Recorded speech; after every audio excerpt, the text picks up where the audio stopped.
Hi, how are you?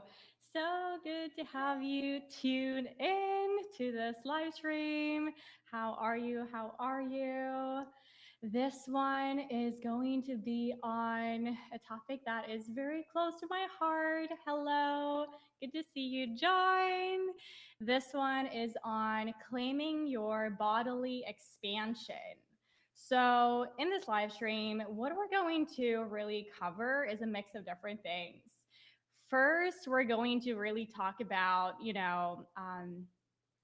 what kind of bodily expansion means, right? And what it means to not be bodily expanded as well. And we will also cover some poetry. So I've got some poetry books here where in them, these are by Rupi Kaur, The Sun, Flowers, and Homebody.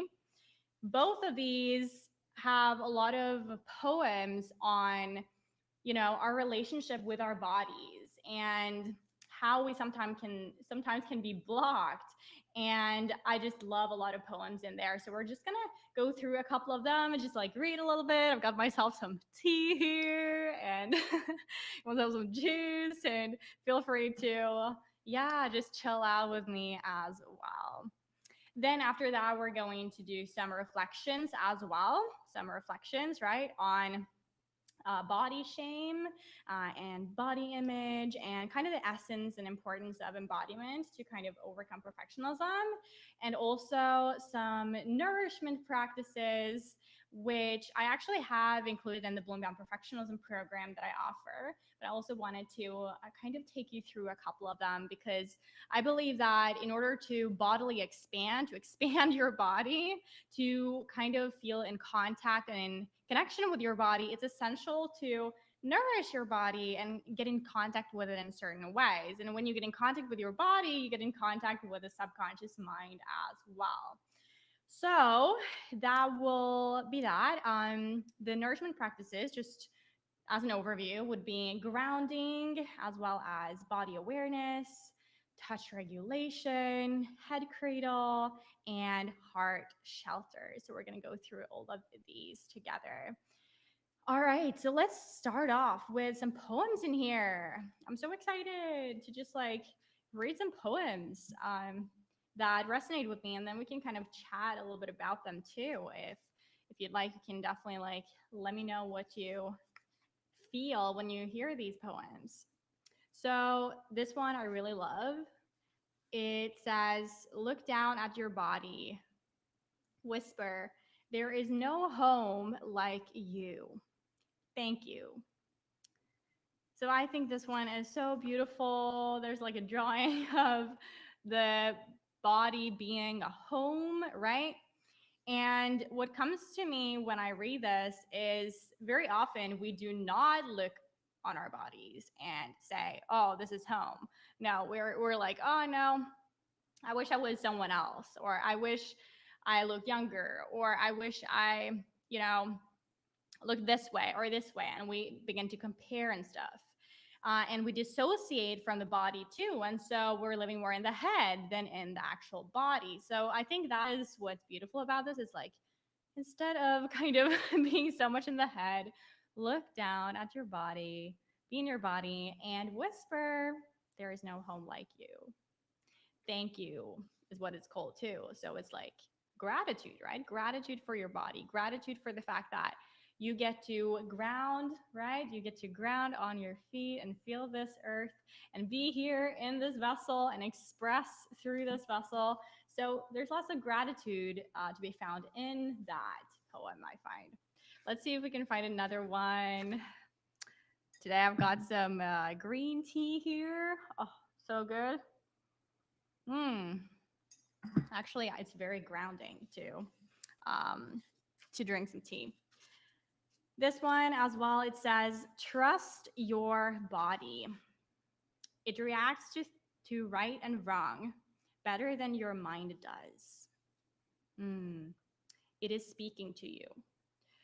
So in this one, what kind of stands out to me is trust. So trusting your body, trusting that your body knows the answer to whatever it is that you are thinking about, whatever choice you want to make, right?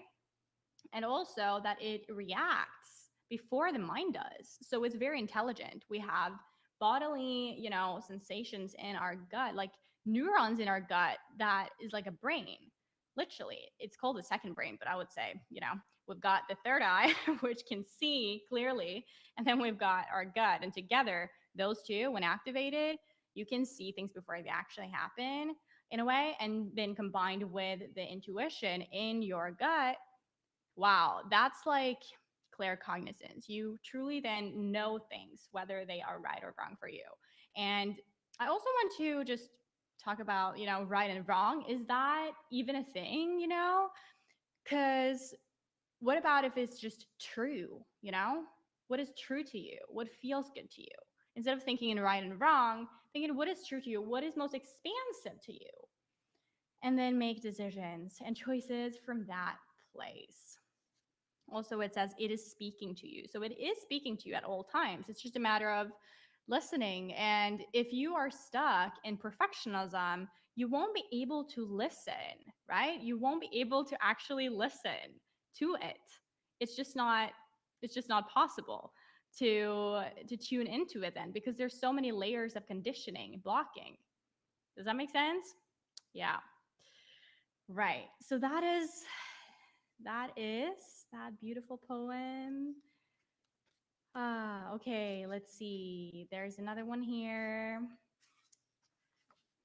This one says, I made change after change on the road to perfection. But when I finally felt beautiful enough, their definition of beauty suddenly changed. What if there is no finish line? And in an attempt to keep up, I lose the gifts I was born with. For a beauty so insecure, it can't commit to itself. The lies they sell.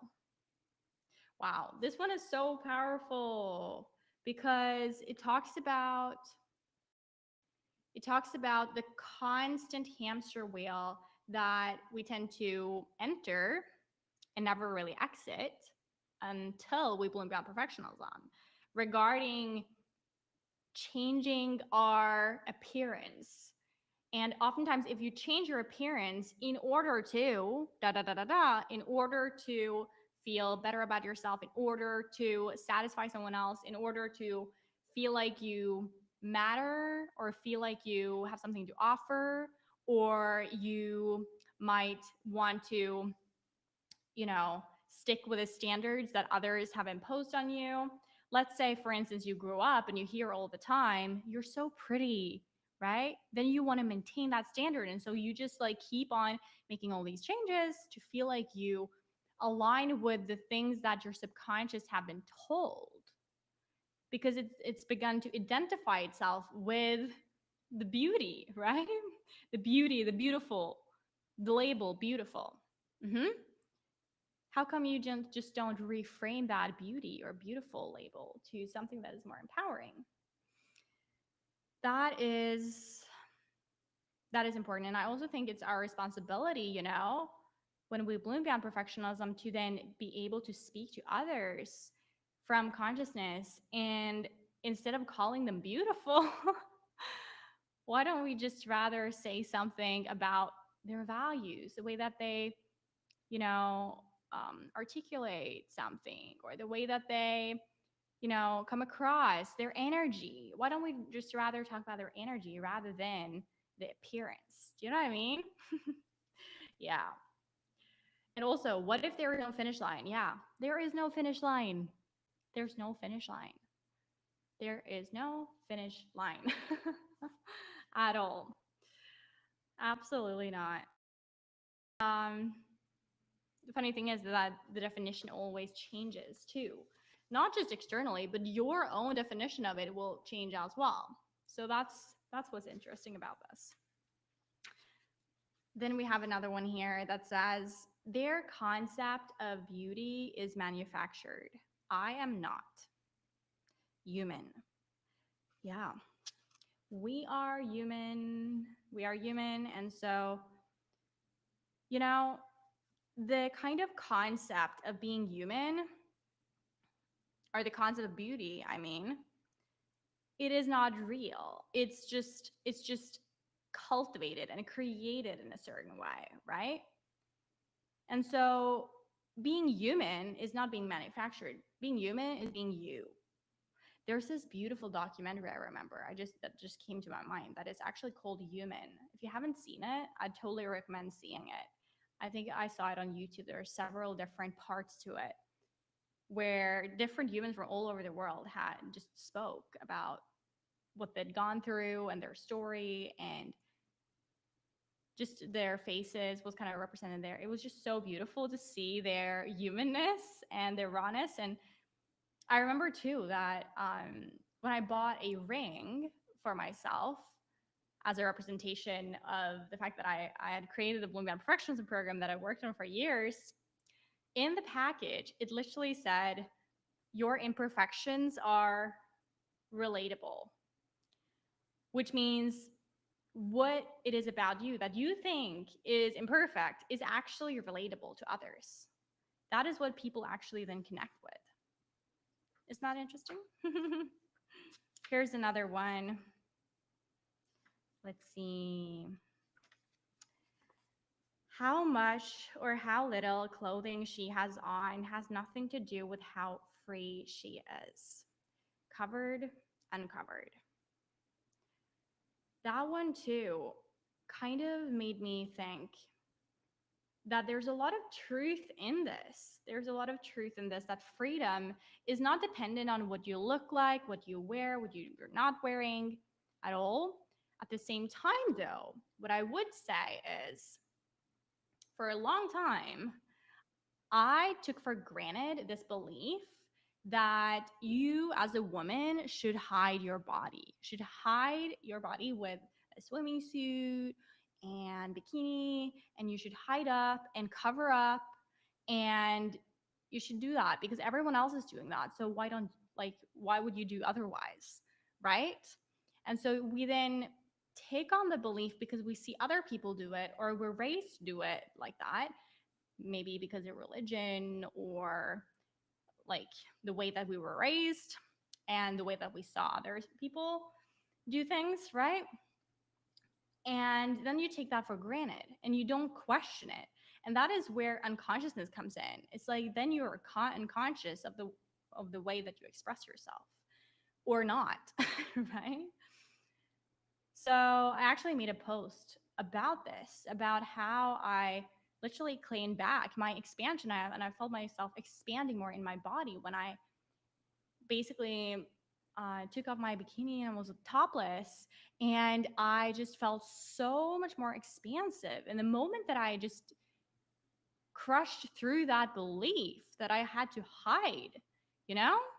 And it's not about showing off. No, it's about me claiming my sovereignty, claiming my body, claiming my expansion, and doing that from a place of like, I'm doing this, I'm not doing it for anyone else. I'm doing it for me because I want to feel fully free in my body to express myself. Like, kids, do they wear it? No. But trust me when I say I have evolved my paradigm around this. And that is what it means to be human.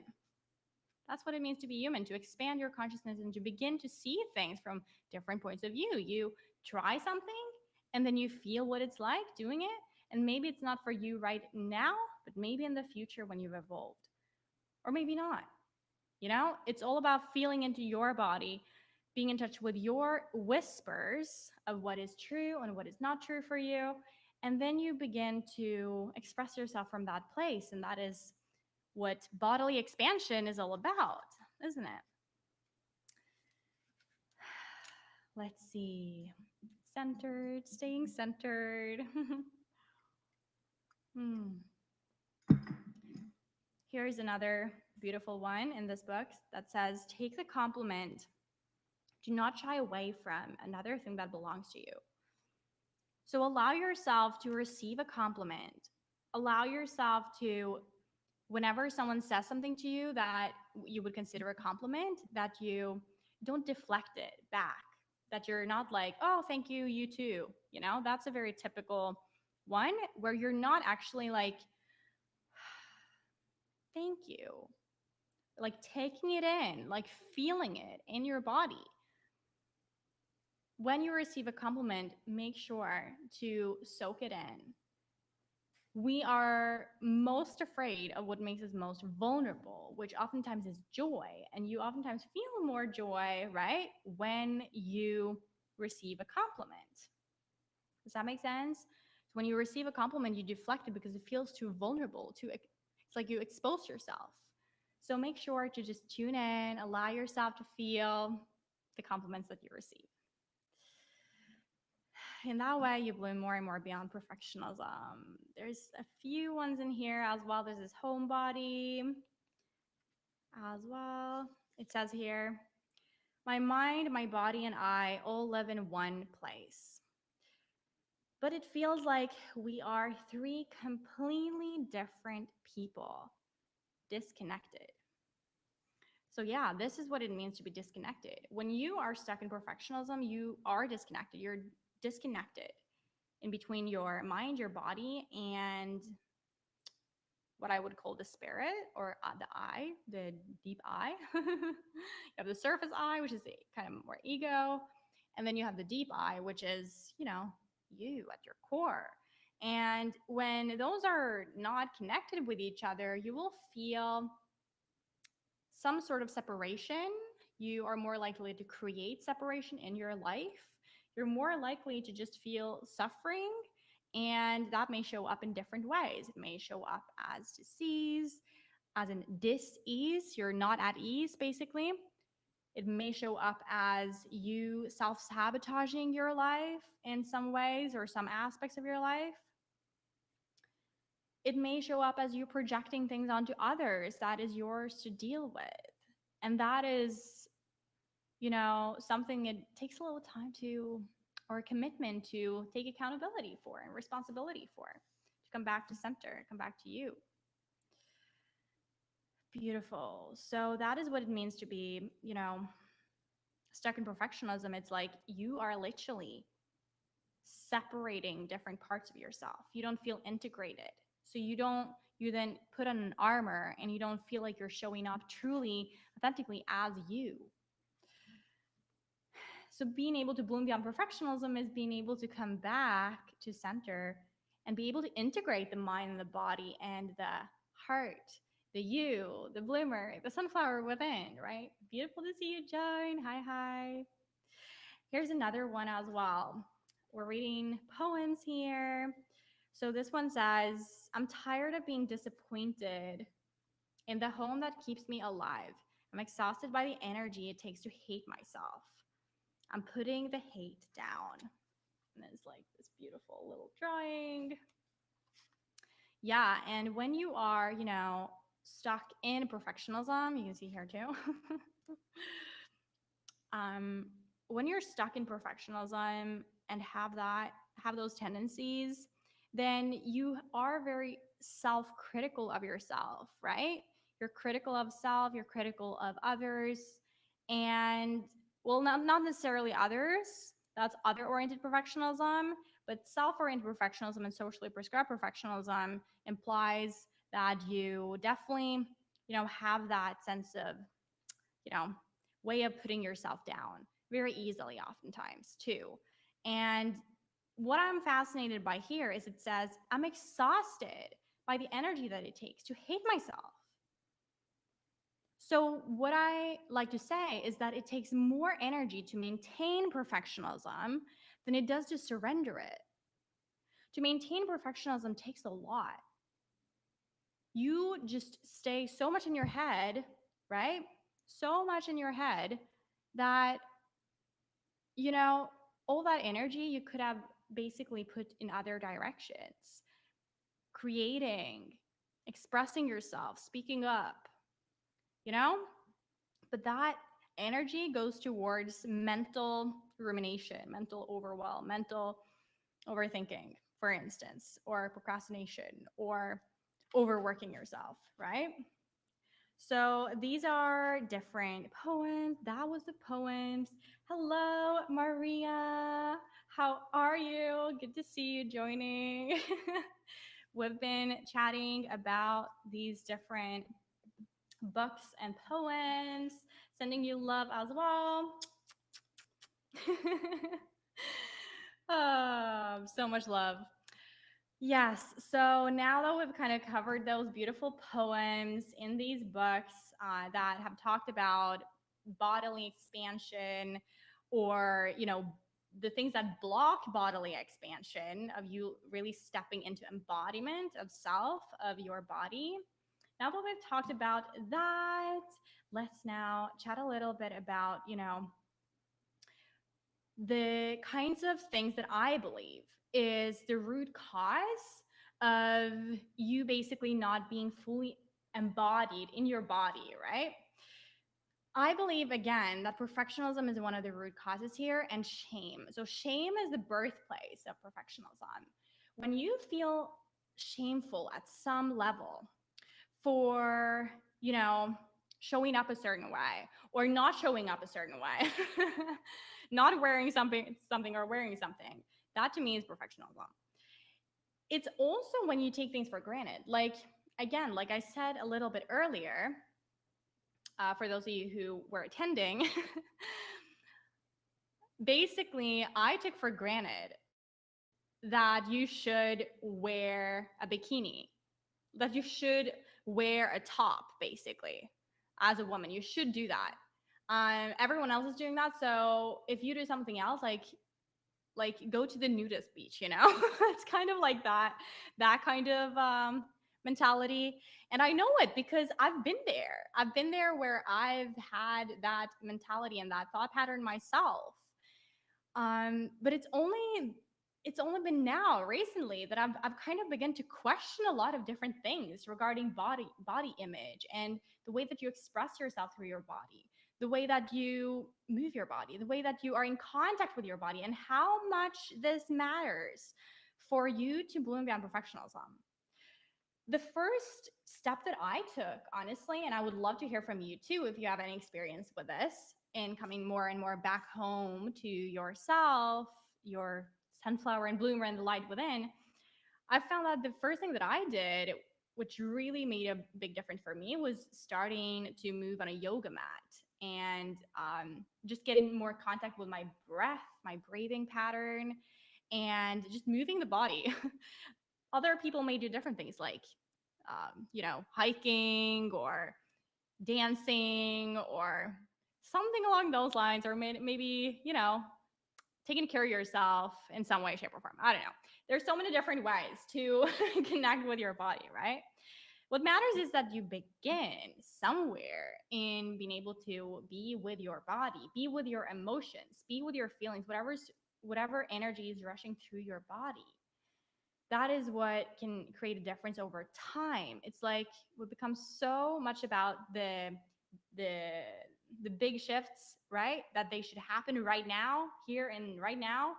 But most things take a little time when it comes to connecting with your body, because you've spent so much time up in your head because of the conditioning that you might have had or taken on from society, from upbringing.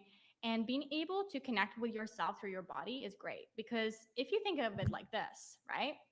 If you think of it like this, you have the conscious mind, the analytical mind, the subconscious mind, and then you have the body.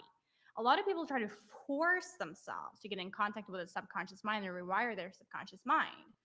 But what's really good is to be able to do the other way through too, I would say, which has helped me a lot, where you go from the body, and through the body you connect with the subconscious mind through the brainstem, and that then begin to rewire your pattern, your ways of being, and the way that you express yourself, without forcing too much, right?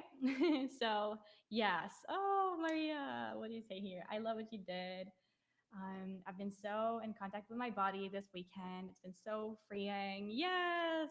I'd love to hear what you did that made you get in contact with your body this weekend as well.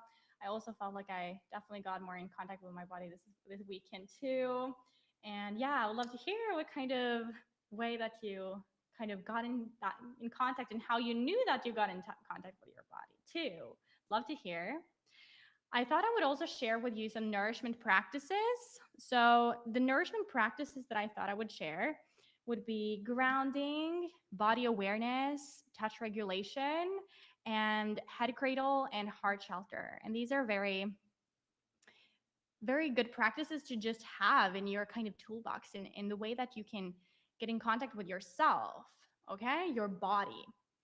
So I invite you right now, if you're able to, right now, just put your feet on the ground. Okay, put your feet on the ground. And what we're gonna do first, we're gonna go from one kind of nourishment practice to the other. And all of these are inside of the Wound Beyond Perfectionism program as well that I offer. But I want to give an insight into how it works. So it's very simple. You put your feet on the ground, and what you will then do now, and you don't really have to do it, it just comes naturally. You focus your awareness onto the energy in the ground, onto the ground on your feet. And you may begin to feel a little tingling sensation because your focus goes there. And then you feel that energy come up through your legs, and you can feel that energy center around the root chakra. So the root chakra is in the region where our genitals are. Is that what it's called? And even for women, Jesus Christ, you know, in that area, you can feel the energy circulating in that area, right? And then you can actually bring that energy all the way up in your imagination. You can just imagine this, right? Just imagine the energy going up. But the focus is on just breathe. So you can sit doing this, or you can actually stand. You can stand doing this too. And breathe. And then you focus on the energy going up and then going down. This is called grounding. And sometimes you can even look at your feet. A lot of people have complexes with their feet. And that can be from perfectionism too. Just be aware of that judgment that you may have of your feet. You can even look down at your feet, be like, thank you, feet. Thank you so much, feet, for carrying me through this world, letting me express in this way and get to know people and move around the way that I'd like. Thank you so much. I really appreciate you. Speaking to the body in that way, that is what the body loves. Then it will give back to you too. All right.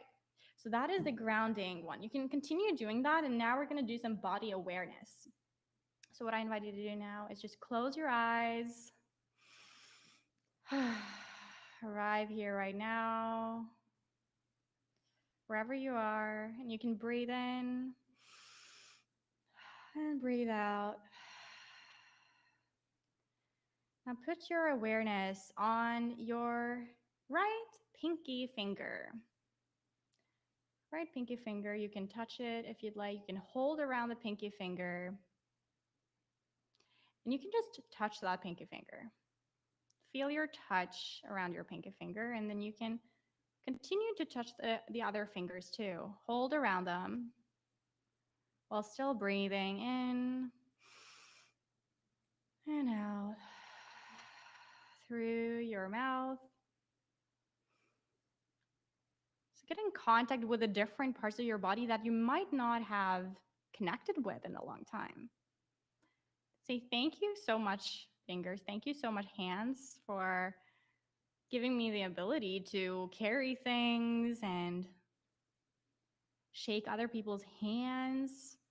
We didn't do that for a long time, right? In this world today, you can continue to just touch your fingers and feel your fingers. You can do this with your eyes open or closed. Just feeling your hands. Now bring your hands up to in front of your mouth, and just like you're fogging a window, just do like this. Feel that on your hands. Just feel that kind of fog on your hands, right? The sensations in your body. Now move your awareness to your feet. Just like we did when we started grounding. Continue breathing. Bringing your awareness up through the legs, up to your belly. Say thank you so much, belly, for giving me the power to feel things, to know things, which I might not have known if I didn't have you. You know, thank you so much for the intuition in the belly. You can even touch your belly. Thank you so much for allowing me to eat and digest food and nourish myself. Thank you for taking care of me, right? Giving yourself gratitude. Whatever else you want to say to your body, just give the body some love and touch your body in places you didn't touch before. Now you can move your awareness to your hands, touching and feeling your body, your hands, your shoulders, right? Feeling the warmth of your skin or whatever temperature you feel like it is. Wonderful. Now bring that awareness up through the heart, into your throat. Say thank you, heart. Thank you so much, heart, for giving me the power to connect with other human beings, for being connected to myself, for allowing myself to get the opportunity to connect with myself. Thank you for allowing me to have this ability to tune into my surroundings and feel with my heart, my intuition. Moving up to the throat. You can even hold your throat. Thank you so much, throat, for allowing me to speak up. I choose to speak up. I choose to speak up, speak my truth. You can breathe in and out. Now bring your awareness up through the third eye center in the middle of your eye, in between your eyes. A little further up there, you can feel that sensation in the middle there. Tuning into that center. Now what I invite you to do is just imagine a light coming down through the top of your head, your crown chakra. Beautiful, bright light. Imagine it's the light of either the rainbow or yellow from the sun or white, healing light. Imagine that light come down through the crown of your head, going through your body to all the parts of your body that needs and wants and invites healing, love, tenderness, care, appreciation, and gratitude. Your subconscious mind does not differentiate between real and imagined. When you imagine love, when you imagine gratitude, when you imagine a white, yellow, rainbow light come down through the crown of your chakra to your subconscious mind, that is exactly what happens, and your body begins to produce hormones and different chemicals in your body accordingly. That's how powerful your subconscious mind is. You can begin to reprogram your body for gratitude, for love, for appreciation. Wonderful. Bring your hands to your heart. Open your eyes if you'd like and say thank you. Thank you, thank you, thank you. Wonderful. Now we're going to go into touch regulation. Touch regulation. Let me know if you're still with me. Let me know how you feel if you'd like. Touch regulation is a way to go from the sympathetic nervous system in the body, oftentimes when you're under overwhelm, stress, anxiety, for instance, or you want to proactively go from that state, or basically take care of yourself so you don't go into those states, to be in the parasympathetic nervous system instead, where you're more in relaxation. And you can do that through touch.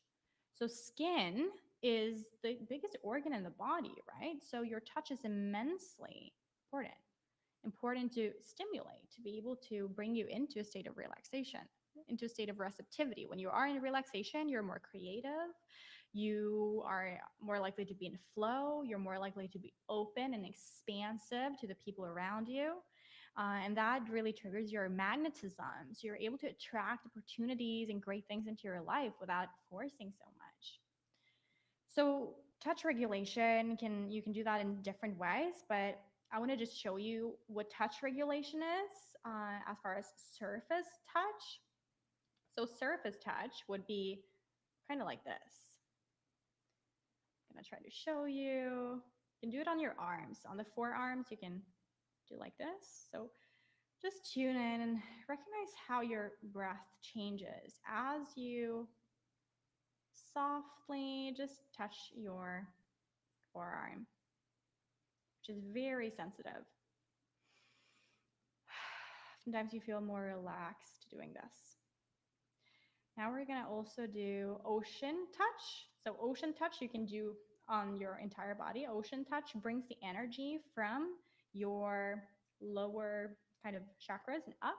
So what you would do is you would kind of touch yourself like this, upwards.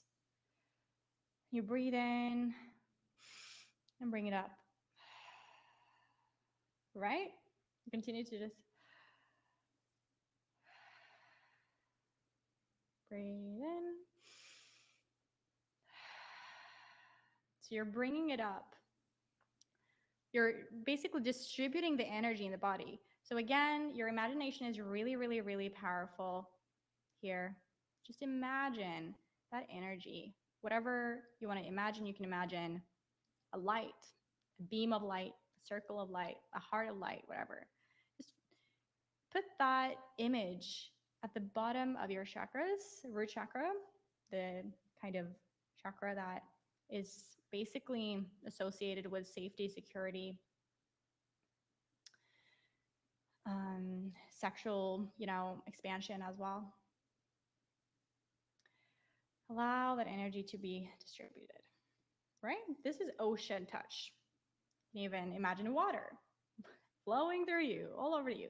Water is so incredibly healing too. You can just imagine water flowing all over you. And letting go everything that is not serving you anymore. Thank you. Thank you. Thank you. Wonderful. Then we have grounding touch. So you can also bring your forearm back and you just hold. You can move your hands. You can hold a little tight on your body. You can do it on your forearm. This instantly brings you into parasympathetic nervous system because it's like feels very grounding for the body. Now do this by holding around yourself,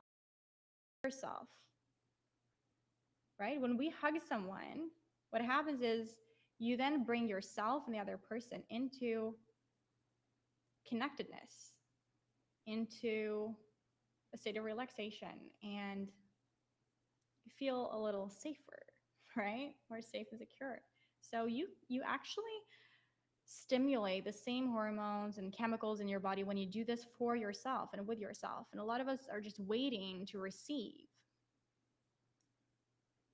especially if you are a kind of perfectionist that is constantly hustling and grinding and working your ass off. You don't have time to hug yourself, right? But you can choose to hug yourself. Say, thank you so much, body. Thank you, thank you, thank you. I appreciate you. I love you.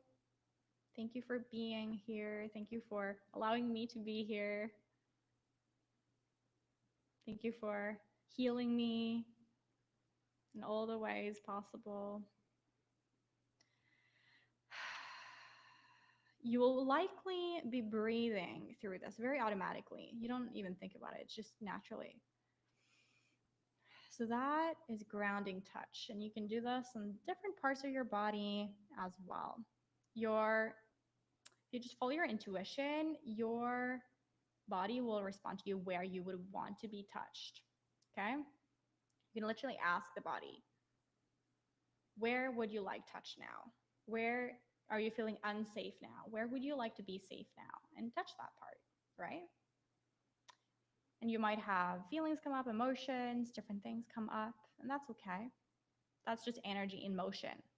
That is why oftentimes if you do a massage, right, you will have an emotional reaction either during or after, because that energy then is distributed across the body and it comes up. So that was grounding touch. Then we have the slap touch, as I call it, which instantly puts you into the sympathetic nervous system, but then straight after, you go into relaxation. Okay, so you might have felt this during intimacy. Okay, you literally slap yourself someplace, wherever you like, and then you wait. Because what happens is your focus then goes straight towards that place, and then you fall into relaxation automatically after. It's very interesting. So again, you can do that on different parts of your body as well. Beautiful. So now we have touched the head cradle. The head cradle is basically where we are cradling the head, which I find incredibly soothing. You can do this during yoga, but you can also do this just when you are sitting here right now. So what I'd encourage you to do to get into head cradle is you put one hand on the back of your head, and then you put the other hand on the forefront of your head.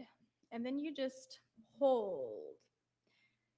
And you breathe in and out. You'll likely feel more grounded, safe, secure when you cradle your head like this. Something that we normally don't do, but you want to hold it a little bit and breathe. The reason being why we come into a state of relaxation, hello, is because when you were born, right? You're a kid, when you're a baby, you were oftentimes held like this. And our body, because it remembers everything, the subconscious mind remembers everything, it tunes into that. It is anchored to feel safe in this position. Switch hands if you like. So this is a way to feel more grounded and safe, secure, whatever you're feeling. That was, yes, I am going to save the live. I am. So you can also tune in then. Thank you, thank you, thank you. We've talked about poetry regarding bodily expression, and then we've covered, the blocks that might be coming up if you don't feel fully expressed in your body. And then also nourishment practices, different practices you can basically use to get in touch with your body. You're welcome to tune in. We also have heart shelter. That is the last nourishment practice.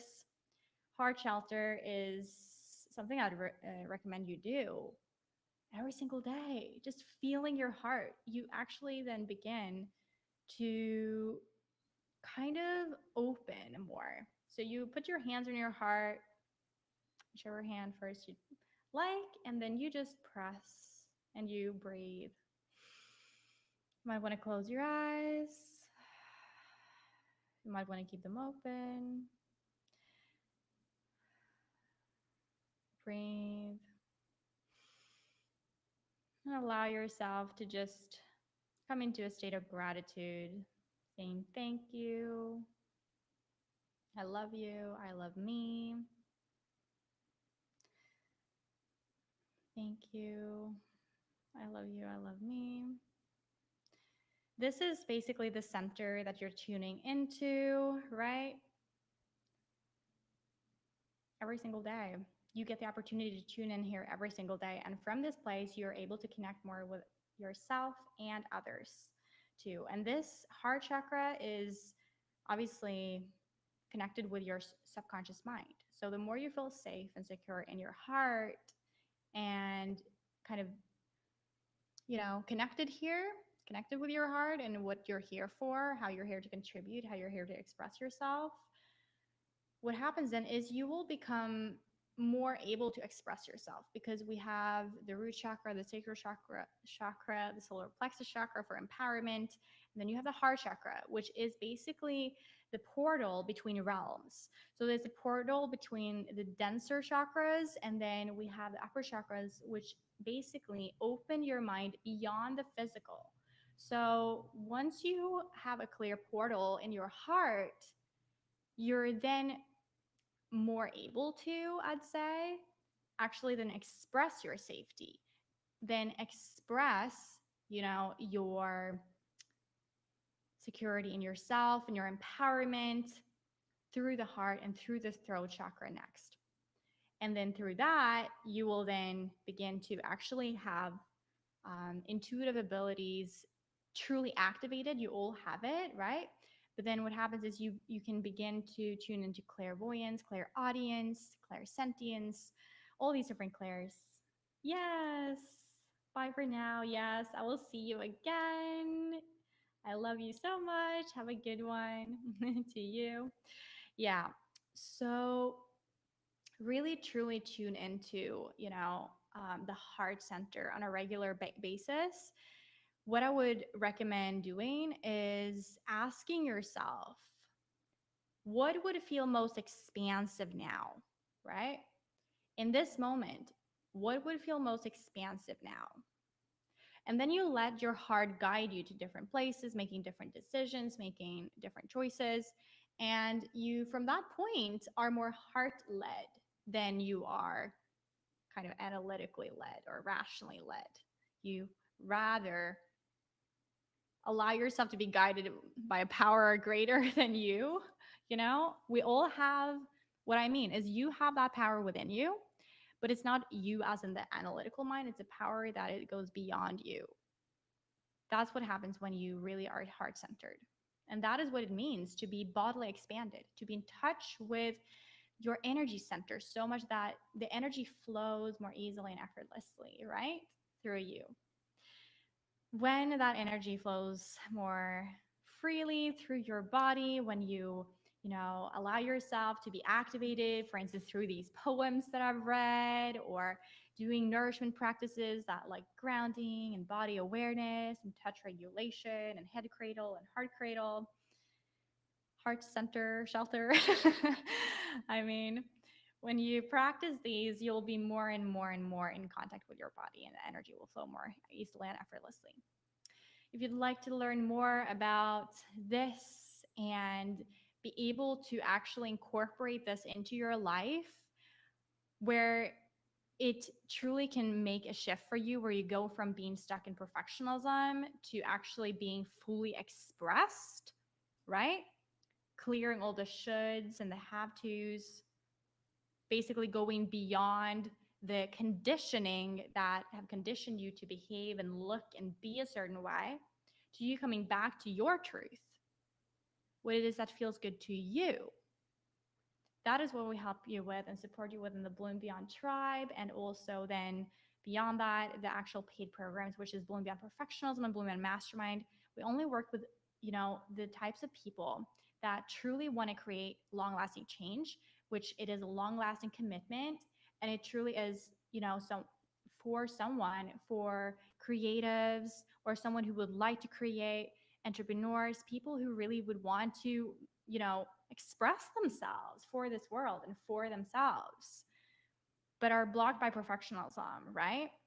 And I know that there's so many out there, right, that are in that position. And so you're more than welcome to come in and join. Again, these nourishment practices are in the Bloom Beyond Perfectionism program specifically. I typically work with clients for 1 year, 1 year, and the Bloom Beyond Mastermind as well. Bloom Beyond Perfectionism program also 1 year. Typically, that's what I believe that it takes to really, truly shift your identity from a perfectionist to what I would call a bloomer that shines bright and stays, bright, brave, and balanced. Go to bloombeyond.com/apply to join. On Instagram, you can go to link in bio as well. And again, let's just close this off by bringing our hands to our heart center. Just imagine all the light beings, the beautiful human beings, and the sunflowers and the bloomers all over the planet. We're creating a grid together, right? We're creating a grid together of light around the world where we bloom beyond perfectionism, where we go up and beyond the shoulds, the have tos, the pushing, proving, and placing. And we choose to live our brightest life. I love you so much. Sending you so much light and love. Thank you. Thank you.